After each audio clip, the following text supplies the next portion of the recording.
Sasa. So. Nieko.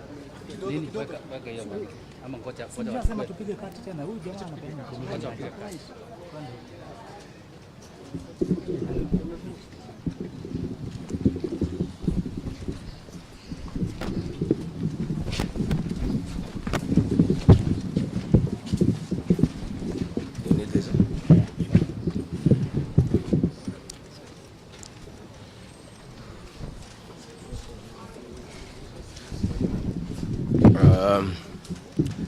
Good people, are you ready?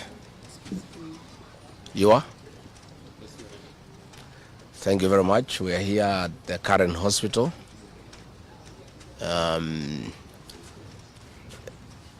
To see the Honorable George Koiburi, the Honorable Member of Parliament for Juja, who was brought here in critical condition. Last Friday, the Honorable George Koiburi had a function in his constituency in a place called Kachororo, and he had a serious engagement with his constituents. In fact, I had the opportunity to address those people through the phone. And after he left the ceremony, he was accosted by officers from the DCI who chased him, and he was able to escape using a motorbike with the help of the local constituents. His vehicle was impounded and his driver was arrested. That vehicle is still in the hands of the DCI. And on Sunday, when he was in church, immediately after the service, 2 undercover agents of a killer squad that has been put in place to deal with elected leaders who are not supportive of William Ruto abducted him in full glare of the church members, and in the process almost harmed his wife. It is not known where he was taken to, but after a serious search early this morning, he was found in a coffee plantation in Kepichoi, that is in the Githunguri constituency, badly beaten and in very serious condition. He was taken to a hospital for first aid and later brought here where he was admitted. And I've just seen him and I've talked to the doctors, and they have confirmed that the Honorable George Koiburi was tortured by professionals. He has serious soft tissue injuries. This is torture normally done by professionals. He has lost his voice, and the doctors are working round the clock to restore his vocal cords. And the Honorable Koiburi has been able to communicate through writing because he is not able to speak. That some chemical was administered through inhalation, and the doctors have told us that preliminary investigations confirm that that chemical has interfered with his vocal cords. The doctors have assured us they are doing everything within their power to make sure that he is out of danger. They have taken blood and urine samples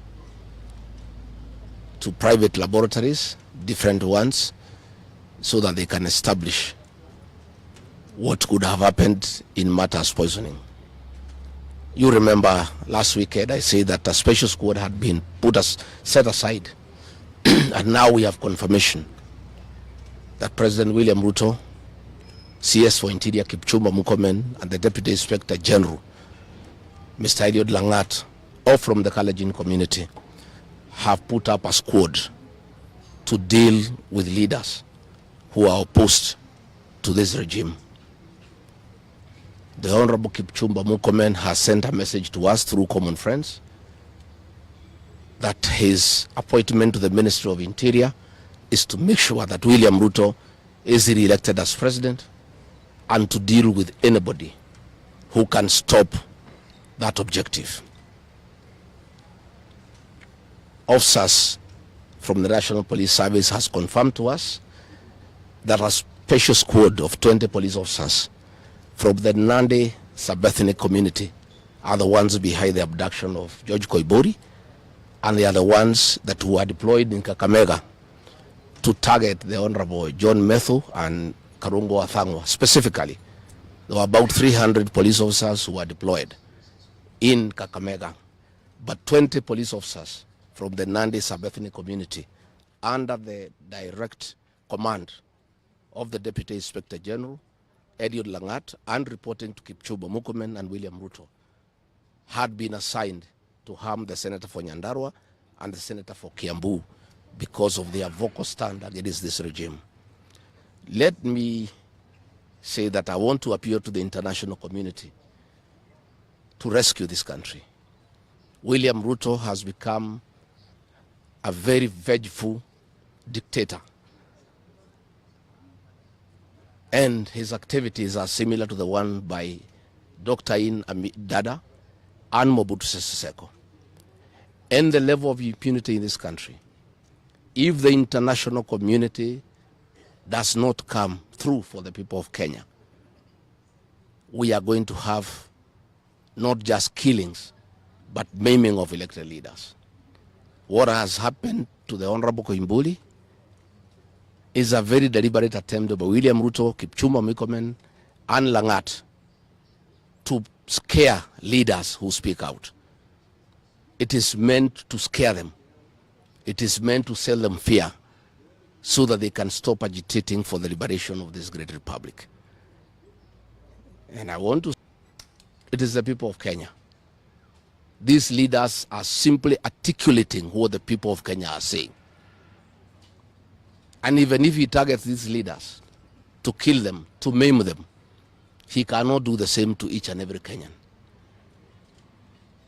And I want to tell him to stop spreading the narrative that the rebellion against him is coming from the people of Mount Kenya region. This rebellion is across the country, from Western Kenya, Coast Province, Northeastern, Nyanza, including his native North Rift and South Rift.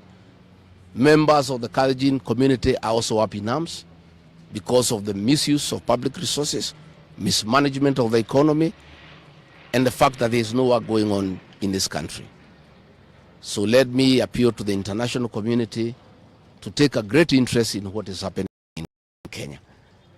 And we have seen what is happening in the neighboring countries, in Tanzania, the suppression of civil society. And all those things are stemming from here in Kenya. William Ruto has become intolerant. He cannot take criticism. And the reality of one term is slowly sinking into him, that has sent him into serious desperation, that he has now formed a killer squad of his sub-ethnic community of the Nandi to deal with leaders. Let me ask the people of Kenya to be calm. I want to ask the supporters of the Honorable Koimburi to stay calm. We'll do everything possible to make sure that we are more careful in the face of the repression that is going on. You are aware that members of parliament opposed to this regime, their bodyguards have been disarmed so that they stop going for meetings and feel vulnerable. But it is very clear why they have been disarmed